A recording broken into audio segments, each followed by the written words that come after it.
నమస్కారం ఐఫై TV news కి స్వాగతం. నా పేరు విజయలక్ష్మి. ముందుగా ముఖ్యాంశాలు.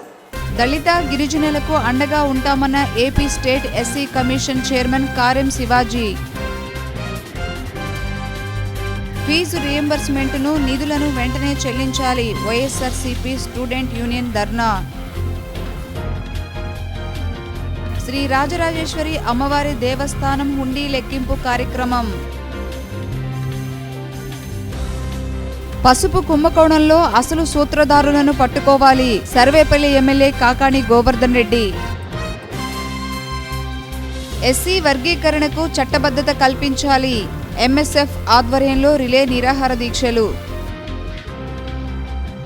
తెలుగుదేశం పార్టీ నన్ను తీవ్రంగా అవమానించింది. టీడీపీ ఎమ్మెల్సీ శిల్పా చక్రపాణి రెడ్డి ఆవేదన.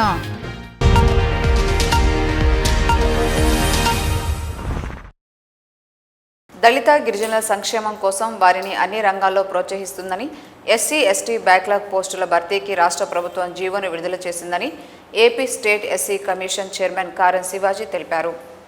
AP state SC commission chairman Karem Shivaji మాట్లాడుతూ రాష్ట్రంలోని దళిత గిరిజనుల సంక్షేమం కోసం వారిని అన్ని రంగాల్లో ప్రోత్సహిస్తుందని, ఎస్సీ ఎస్టీ బ్లాక్ పోస్టుల భర్తీకి రాష్ట్ర ప్రభుత్వం జీవోను విడుదల చేసిందని అన్నారు. రాష్ట్ర ప్రభుత్వం దళిత గిరిజనుల విద్యార్థుల స్కాలర్షిప్లు వెంటనే పెంచే విధంగా చర్యలు చేపట్టిందని, సామాజిక ఉద్యమాలు పక్కదోవ పడితే ఎస్సీ ఎస్టీలు తీవ్రంగా నష్టపోతారని కారెం శివాజీ తెలియజేశారు. ఎస్సీ ఎస్టీల మీద జరిగే దాడులను అరికట్టేందుకు ఎస్సీ ఎస్టీ కమిషన్ చిత్తశుద్ధితో పనిచేస్తుందని, బాధ్యులకు పూర్తి స్థాయిలో న్యాయం చేస్తామని కారెం శివాజీ తెలియజేశారు. ఈ కార్యక్రమంలో రవీంద్ర, బాలచిన్నయ్య తదితరులు పాల్గొన్నారు.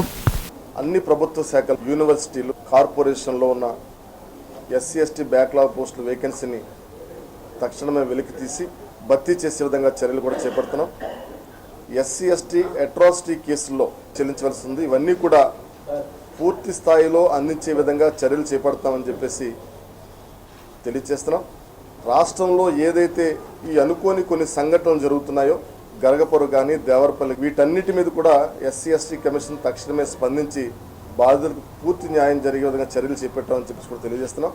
ప్రస్తుతం ఏదైతే సామాజిక ఉద్యమాలు జరుగుతున్నాయో ఇవన్నీ కూడా బాధితులకు న్యాయం చేసే విధంగా పోరాటాలు ఉన్నారని చెప్పేసి విజ్ఞప్తి చేస్తున్నాం. ఇదివరలో ఏదైనా ఒక సంఘటన జరిగితే ఆ సంఘటన వెనుకున్నటువంటి దోషులను శిక్షించే విధంగా, అలాగే బాధితులకు రక్షణ కల్పిస్తూ వారికి పూర్తి న్యాయం జరిగే విధంగా ఉద్యమాలు జరిగేవి.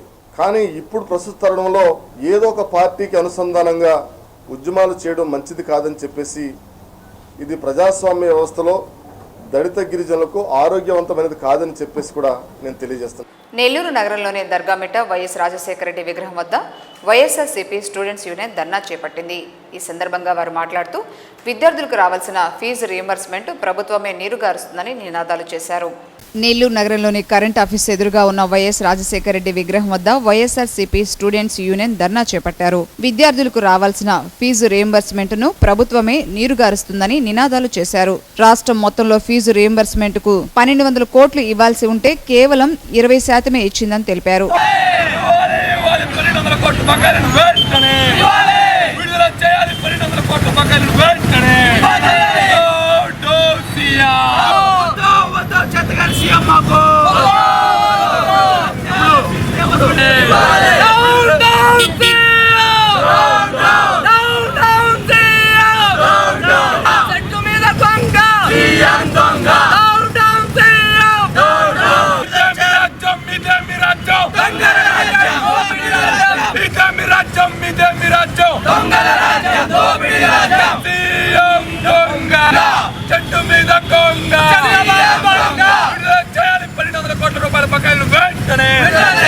డాక్టర్ వైఎస్ రాజశేఖర రెడ్డి గారు ఎంతో ప్రతిష్టాత్మకంగా ప్రతి పేద విద్యార్థి పెద్ద చదువులు చదువుకోవాలని చెప్పి ప్రవేశపెట్టినటువంటి పథకం ఫీజు రియంబర్స్మెంట్ పథకం.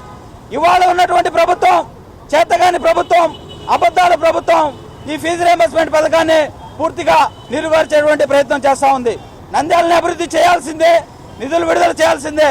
కానీ ఒక్క నెల రోజుల్లో నంద్యాలలో 1400 కోట్ల రూపాయలు సీఎం గారు రిలీజ్ చేయడం జరిగింది. ఇది ఏ ప్రభుత్వం అని చెప్పి మేము ప్రశ్నిస్తా ఉన్నాం. సంవత్సరానికి ఫీజు రియంబర్స్మెంట్ నిధులు అవసరం ఉంది. అయితే ఈ 1200 కోట్ల రూపాయల్లో కేవలం 20% నిధులు మాత్రమే ఇప్పటి వరకు విడుదల చేయడం జరిగింది. అయితే ఈ నిధులు గత సంవత్సరానికి సంబంధించినవి.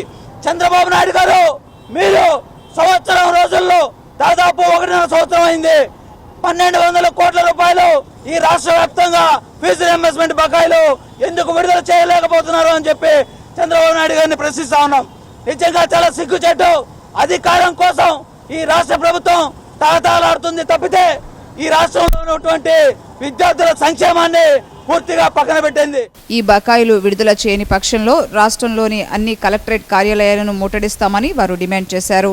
ఈరోజు వైఎస్ఆర్ స్టూడెంట్స్ యూనియన్ ఆధ్వర్యంలో నెల్లూరు జిల్లాలో ఉన్నటువంటి కరెంట్ ఆఫీస్ వైఎస్ఆర్ విగ్రహం దగ్గర ఈరోజు రాస్తారోహో వచ్చేసి ఈ ప్రభుత్వానికి నిరసన తెలియజేయడం జరిగింది. వెంటనే ఏదైతే 1200 కోట్ల బకాయిలు ఉన్నాయో వెంటనే విడుదల చేయకపోతే ఏదైతే జిల్లా వ్యాప్తంగా ప్రతి నియోజకవర్గంలో బంద్ చేస్తామని చెప్పి ఈ సందర్భంగా ఈ ప్రభుత్వాన్ని హెచ్చరిస్తా ఉన్నాం. నెల్లూరు దర్గామిట్టలో వెలిసి ఉన్నటువంటి శ్రీ రాజరాజేశ్వరి అమ్మవారి దేవస్థానంలో హుండీ లెక్కింపు కార్యక్రమం ప్రారంభమైంది.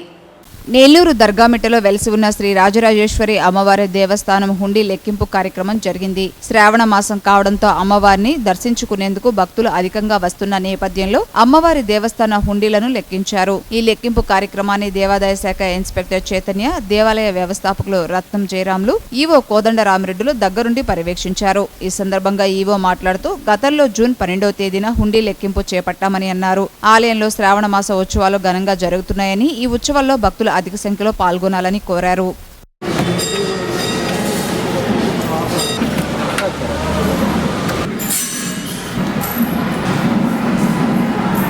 పసుపు కుంభకోణంలో అసలు సూత్రధారులను పాత్రధారులను వదిలేసి చిన్న వారిపై కేసులు పెట్టడం దారుణమని సర్వేపల్లి ఎమ్మెల్యే కాకాణి గోవర్ధన్ రెడ్డి ధ్వజమెత్తారు. పసుపు కుంభకోణంలో అసలు సూత్రధారులు పాత్రధారులను వదిలేసి చిన్న వారిపై కేసులు పెట్టడం చాలా దారుణమని సర్వేపల్లి ఎమ్మెల్యే కాకాణి గోవర్ధన్ రెడ్డి ధ్వజమెత్తారు. పసుపు కుంభకోణం కేసును కలెక్టర్ నీరుగార్చేశారని అన్నారు. ఈ పసుపు కుంభకోణంలో అధికార పార్టీకి చెందిన బడా నేతలు ఉన్నారని, వారిని పక్కన పెట్టి అధికార పార్టీ నేతల ఒత్తిళ్లకు తొలగి కలెక్టర్ తూతూ మంత్రంగా 19 మంది వీఆర్ఓలను సస్పెండ్ చేసి చేతులు దులుపుకున్నారని కాకాణి విమర్శించారు. పసుపు కొనుగోళ్లు గోల్మాల్లో లోతుగా విచారణ జరిపించలేదని ఆరోపించారు. జిల్లా కలెక్టర్ స్థాయిలో కేసులు నమోదు చేసిన తర్వాత పసుపు కుంభకోణంలో అసలు సూత్రధారులను పోలీసులు తప్పించారని అన్నారు. పసుపు కుంభకోణానికి సంబంధించి కోట్లాది రూపాయలు నిధులు దుర్వినియోగం అయ్యాయి. రైతుల పేరుతో దళారీలు దోచుకున్నారు అని చెప్పని తెలుగులో కొంతగా వార్తలు వచ్చి వాస్తవం చెప్పి సాక్షాత్తు జిల్లా కలెక్టర్ గారు కూడా ప్రకటించడం జరిగింది. ఈ కేసుకు సంబంధించి అనేక సందర్భాల్లో మేము చెప్పాం, లోతుగా దర్యాప్తు చేయండి, లోతుగా విచారించండి. దీనికి సంబంధించినటువంటి సూత్రధారులు ఎవరున్నారో పాత్రధారులు ఎవరున్నారో ఎవరిని విడిచిపెట్టకుండా రైతుల పేరుతో చెప్పి దోచుకునేటువంటి పద్ధతికి స్వస్తి పలికేటువంటి విధంగా మీరు చర్యలు తీసుకోండి, కఠినమైనటువంటి చర్యలు తీసుకోండి. కాబట్టి పదే జిల్లా యంత్రాంగం దృష్టికి కలెక్టర్ గారి దృష్టికి తీసుకెళ్ళింది. నిష్పక్షపాతంగా దర్యాప్తు జరిపి దోషుల్ని మీరు శిక్షించండి, మరొకసారి ఇటువంటి దానికి పూనుకోకుండా చర్యలు తీసుకోండి అని పట్టుకోండి అని చెప్పుకోవాలి.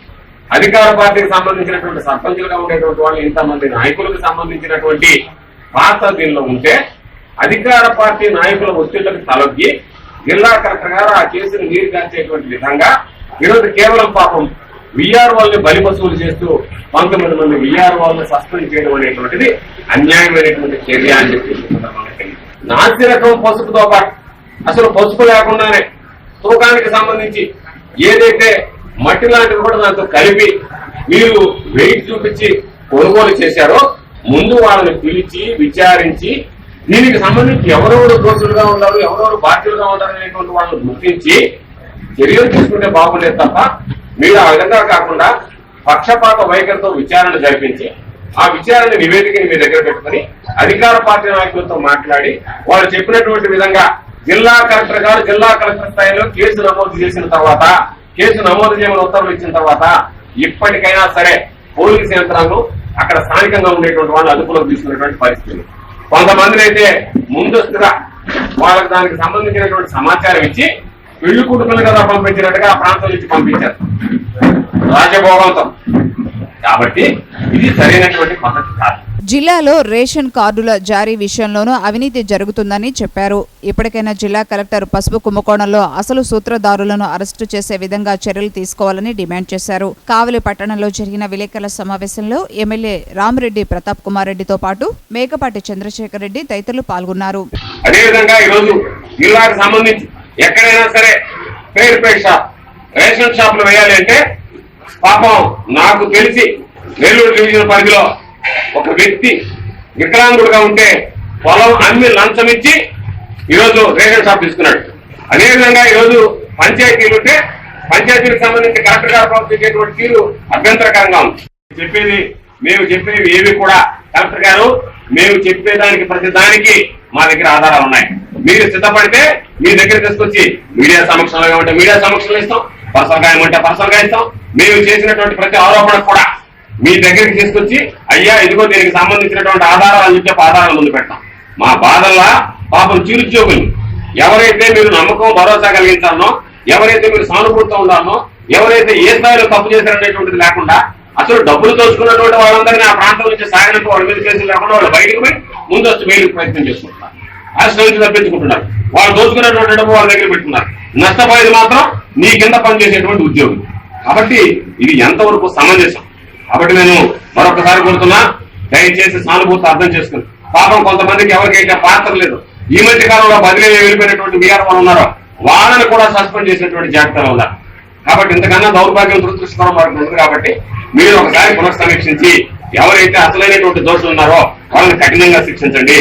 ఎవరికైతే అధికారుల పాత్ర ఉందో, అధికారుల పాత్ర ఎంత మేర ఉందో దాని ప్రకారం చర్యలు తీసుకోండి. మేము చర్యలు తీసుకోవద్దని చెప్పాలి. కాకపోతే మీరు నిజాయితీగా వ్యవహరిస్తున్నారని చెప్పి అసలు విచారణ పక్కదారి పట్టించడానికి, తప్పుదో పట్టించడానికి అధికారంలో 19 మంది నేను సస్పెండ్ చేశానని చెప్పి మాట్లాడి మిగతా వాళ్ళని తప్పించడం అనేటువంటిది అధికార పార్టీకి సంబంధించినటువంటి నాయకులు తప్పించాల్సినటువంటి అవసరం జిల్లా కలెక్టర్గా మీకు ఏమొచ్చింది? విచారణ జరపాల్సినటువంటి అవసరం ఉంది. ఎవరు కూడా అనైతిక కార్యక్రమాలకి, అవినీతి కార్యక్రమాలను ప్రోత్సహించేటువంటి వ్యక్తులు కావు అని చెప్పి సందర్భంగా ఈ పార్లమెంటు సమావేశాల్లోనే ఎస్సీ వర్గీకరణకు చట్టబద్ధత కల్పించాలని ఉదయగిరిలోని ఎంఎస్ఎఫ్ ఆధ్వర్యంలో రిలే నిరాహార దీక్షలు జరిగాయి. ఈ పార్లమెంటు సమావేశాల్లోనే ఎస్సీ వర్గీకరణకు చట్టబద్ధత కల్పించాలని ఉదయగిరి ఎంఎస్ఎఫ్ ఆధ్వర్యంలో రిలే నిరాహార దీక్షలు జరిగాయి. ఈ సందర్భంగా ఎంఎస్ఎఫ్ జిల్లా ఉపాధ్యక్షులు గొల్లపల్లి శిశీంద్ర మాదిగ మాట్లాడుతూ ఆంధ్రప్రదేశ్ రాష్ట్ర ప్రభుత్వ ఆధ్వర్యంలో ముఖ్యమంత్రి అఖిలపక్షాన్ని ఢిల్లీకి తీసుకువెళ్లాలని, మాదిగలకు ఇచ్చిన మాటలను నిలబెట్టుకోవాలని ఆయన డిమాండ్ చేశారు. ఎస్సీ వర్గీకరణ పార్లమెంటు చట్టబద్ధత కల్పించడం కోసం ఎంఆర్ఓ ఆఫీస్ ముందు నిరసన కార్యక్రమాలు చేస్తా ఉన్నాము. కార్యక్రమాన్ని మాదిగ స్టూడెంట్ ఫెడరేషన్ ఆధ్వర్యంలో చేస్తున్నాము. ఈ కార్యక్రమాన్ని మాదిగలే కాకుండా మాదిగ విద్యార్థులు, మాదిగ ప్రజలందరూ కూడా పాల్గొని జయప్రదం చేయవలసిందిగా తెలియజేస్తా ఉన్నాం. ఈ కార్యక్రమంలో గడ్డం హజరతయ్య, దినకర్ కిరణ్, చందు, దినేష్ తదితరులు పాల్గొన్నారు. తెలుగుదేశం పార్టీ తనను తీవ్రంగా అవమానించిందని టీడీపీ ఎమ్మెల్సీ శిల్పా చక్రపాణి రెడ్డి ఆవేదన వ్యక్తం చేశారు. ఆయన బుధవారం టీడీపీ పార్టీకి ఎమ్మెల్సీ పదవికి రాజీనామా చేశారు.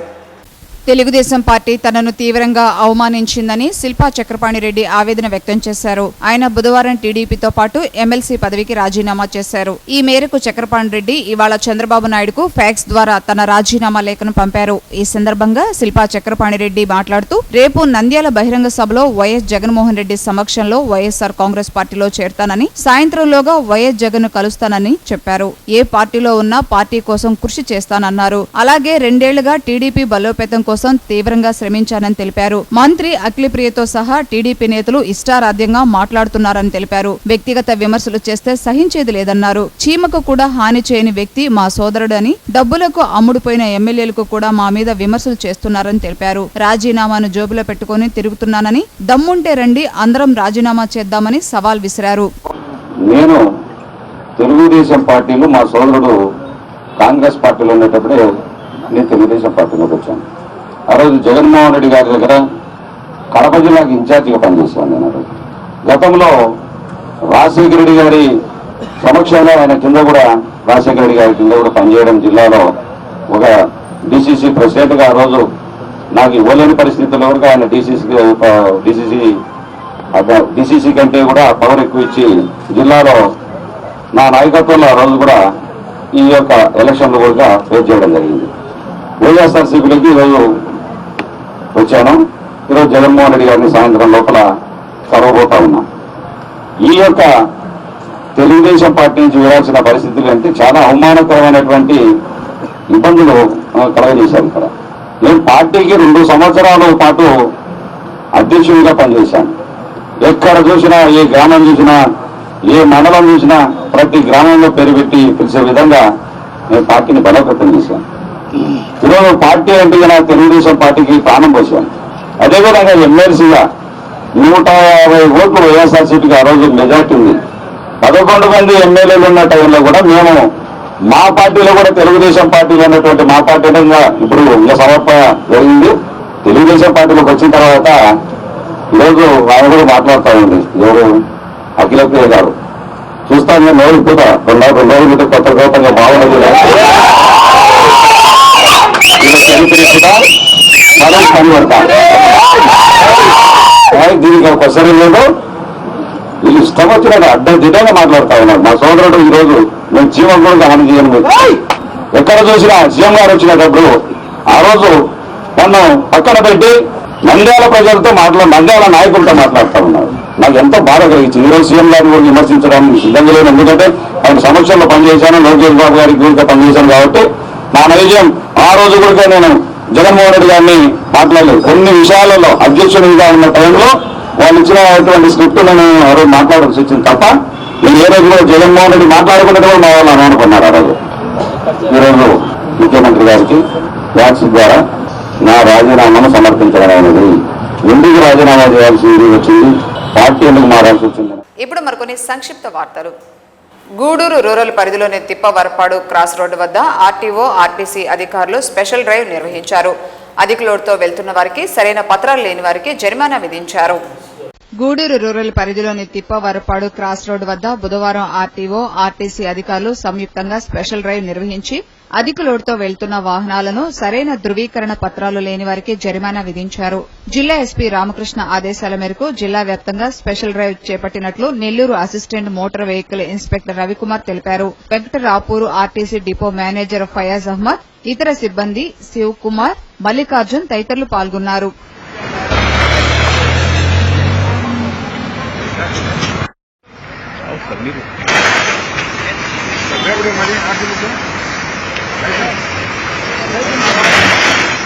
నెల్లూరు జిల్లా సైదాపురం మండలం దేవర వేమూరు గ్రామానికి చెందిన వేముల ఆదిశేషయ్య పాము కాటుకు గురై మృతి చెందాడు.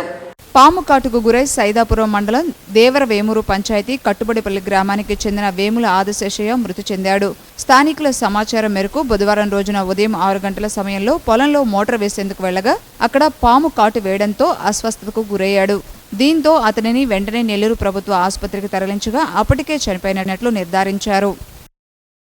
ఈ వార్తలు ఇంతటితో సమాప్తం. తిరిగి i5 టీవీ న్యూస్లో కలుసుకుందాం. We fight for right.